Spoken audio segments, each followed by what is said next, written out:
அனைவருக்கும் வணக்கம். இப்போ நாம் பார்த்துட்ருக்கிறது வந்து பசலை, செடி பசலை அல்லது சிலோன் பசலை அப்படின்னு சொல்லுவாங்க. இதை வந்து நட்டு வச்சுருக்கோம்.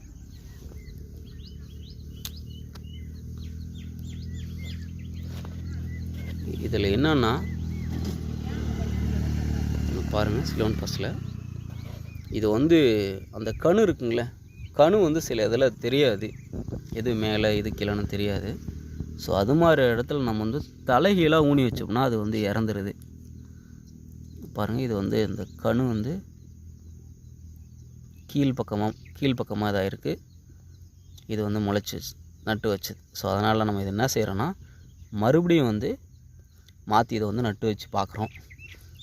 அது எந்த அளவுக்கு வருதுன்னு பார்ப்போம் இன்னும் கொஞ்சம் நாள் கழித்து. அந்த இது அடியில் இருந்ததெல்லாம் வந்து லைட்டாக அழுகிருக்கு.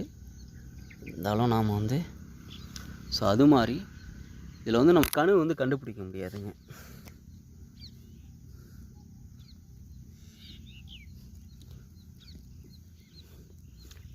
இந்த கீரை வந்து ரொம்ப குயிக்காக வந்துடும். அதிக நோய் தாக்குதல் எதுவும் இல்லாத கீரை பசலைக்கீரை. ஸோ அதனால் வந்து ஃபார்மருக்கு வந்து ரொம்ப பயனளிக்கக்கூடியது. பாருங்கள், இதுவும் தலைகீழாக நட்டுருக்கக்கூடியதை நம்ம மறுபடியும் மாற்றி நட்டு பார்க்க போகிறோம். இதனுடைய ரிசல்ட்டுங்கிறது நமக்கு இன்னும் ஒரு 2 or 3 days கழித்து தான் தெரியும்.